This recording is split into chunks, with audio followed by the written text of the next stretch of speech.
With Baizhu getting his first rerun banner, and his first banner having absolutely dog water sales, I bet that you didn't pull him last banner, and in this guide I'll tell you exactly why I think he is a good pull.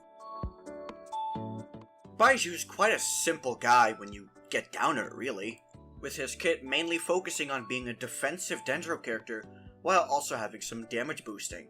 For his normal attack, she'll be doing, whatever this is, with the damage scaling off your attack stat, making it a pretty bad source of damage. Being a Dendro character, however, you can always go just be a driver for a Hyper Bloom team. Since he is a Catalyst character, they do Dendro damage, which means that you're able to apply Dendro, which works very well because his other abilities do not have a lot of Dendro application. His elemental skill is, again, pretty damn simple. He'll shoot out a projectile that will hit enemies 3 times and then come back to you. It will prioritize going for 3 different enemies, but if that's not possible, it will hit someone multiple times. This is pretty decent for application in low amount of targets, but outside of that, the application isn't good. When it comes back, it will heal the entire team. And when I say heal, I mean heal. This fucker will full heal your entire team after Farina does her HP drain. That's a lot of fucking healing there, and it's not even done, because his burst is even more defensive utility. He'll create a pretty weak shield that refreshes once every 2.5 seconds, and when it expires, it will send out a thing which will hit one enemy with a Dendro attack and heal the active party member at the same time. This burst is mainly used for the interruption resistance from the shield, and also for his Ascension 4 passive. Speaking of which, his Ascension 1 passive is shit. If an ally is below 50% HP, Baizhu gets 20% healing bonus, and if they're all above, he gets 25% Dendro damage bonus. You'll never be below 50%, so that healing bonus is kinda irrelevant, but in Farina teams the likelihood of you getting that healing bonus is a lot higher. As for his A4, this is where the damage boost comes from. When a character gets healed by Baizhu's burst, they'll get a reaction damage bonus for every Dendro reaction based on Baizhu's max HP. This buff is actually pretty significant, so I do recommend building for it. It is worse than Nahida's EM buff, yeah, but he's a defensive character, and you can't say that every defensive Dendro option has this damage buffing. For his talent priority, just level both his Q and his E, and ignore the normal attacks. Which one to level first doesn't matter much, but with Farina coming out, I believe leveling his E is more valuable, given that it's a team-wide heal. Baizhu, being a support character, is very simple when it comes to his weapons. He only really wants 2 stats, being HP and energy recharge, so that's why you're usually going to be looking for weapons that support the rest of the team. The most obvious example of this is the fabled Favonius series. Not only does it have energy recharge, which helps him with his own requirements, but the Favonius particles also help the rest of your team's energy economy. It does however have a high base attack, which means less ER. It's a pretty good generalist option for every team. Of course, there's also Filling Tales of Dragon Slayers, which gives an insane amount of attack, while also having an HP substat. The main issue with this weapon is that most Dendro teams don't really care about attack, so the massive attack buff is less impactful than it could be. This weapon is best used for brute force characters like Raiden Shogun. Next up is Prototype Amber, which has more HP than Filling Tales while also regenerating his energy. The healing on the passive isn't that useful because Baizhu's own healing should be enough, but the energy reduces his energy requirements by about 50 to 40%, which is quite huge. Another generalist option that works very well with Farina, especially due to the extra HP healing. Next up is Hakushin Ring, which has energy recharge, and more than Favonius as well, but it only really works in comps where there are an Electro character, because its passive only procs on Electro reactions. This means it's definitely more of a spread or aggravate weapon. It's best in slot in aggravate and spread teams, but I do want to say that Baizhu needs to trigger Quicken and not spread, because spread isn't considered an Electro reaction. For the last section, I will combine both the Donut and his signature, Jadefall Splendor. They both have a lot of HP percent, and they are both able to regenerate energy. Jadefall is better here because the energy restore works off-field, with Donut just not doing that off-field. I, however, advise against pulling either for these weapons, because Jadefall and Donut are only really best in slot if your artifacts are bad, because they only give you the stats that Baizhu himself wants.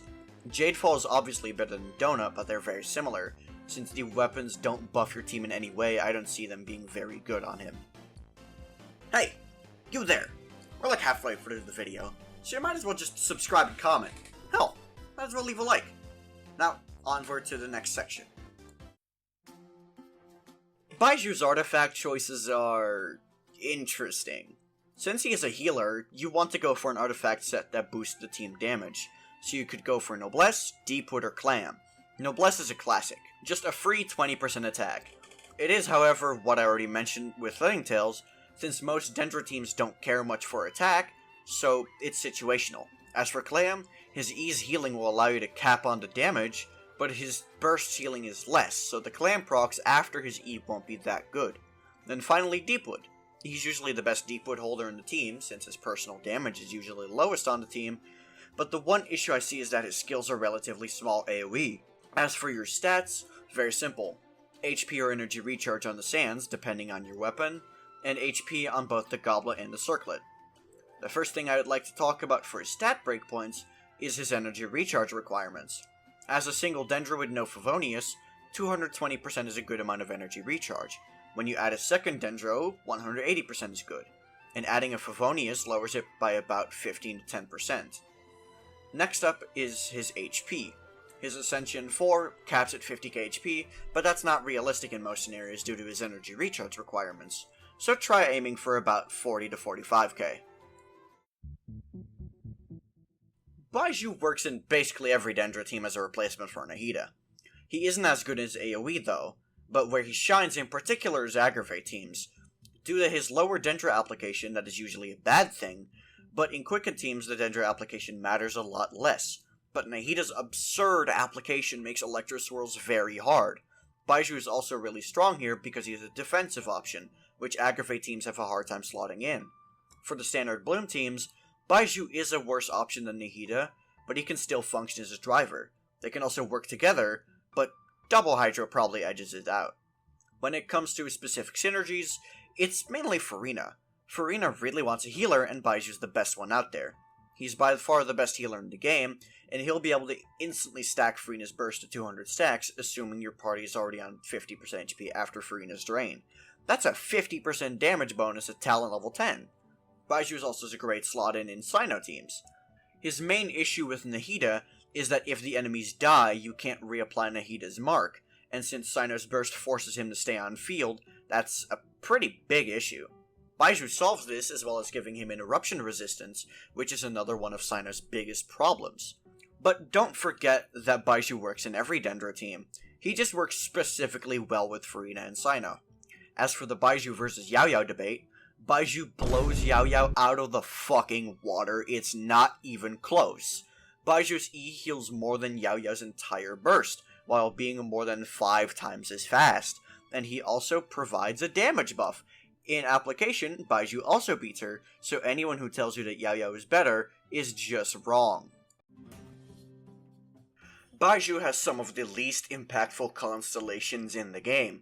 This is seen by some as a bad thing, as you can't vertically invest much into him, but since he's a support, most people probably wouldn't do it in the first place, and would rather want to invest into their DPS. C1 is one of his best constellations, in fact, as it's just an extra E charge. Being able to use his E another time lowers his energy recharge requirements by about 40%, but not much else, since the healing is kinda irrelevant, because, your first E is already gonna heal you to full. His C2 is a good constellation as well, allowing him to send out a mini E once every 5 seconds when your active character normal attacks. It increases Dendro application, but not by an awful lot. But now with Farina, its main value comes from more consistent healing to stack her burst faster. C4 is 80 team-wide EM after you use your burst? A C4? Really? And then there's C6. When a C2 procs hit an enemy, he instantly refreshes his shield from his burst, and the damage from his burst gets HP scaling. Since your Baizhu won't get built with crit, the HP scaling is a nice bonus, but it will not have much impact on the team's damage. I overall think you shouldn't go for any constellations, but if you really like Baizhu, his C1 and C2 are decent pickups. This is going to be it for my full guide on Baizhu, and since you made it to the end, I bet you like my content, and since you do, why don't you try a subscription? Maybe even like the video. Oh, maybe even comment about if you're gonna go for Baizhu now that you've watched my guide or not. Engaging with my videos boosts me further into the algorithm, and that means more people see my stuff, which motivates me to continue doing my thing. Thank you for watching. So Baizhu is a very strong unit, but he suffers from already having stiff competition in the form of Nahida. I definitely think that he doesn't get enough credit, and that he's one of the most underrated characters in the game, because he is the second best off-field option, and the only reason he's not appreciated more is because Nahida exists. But that's gonna be all from me. Peace.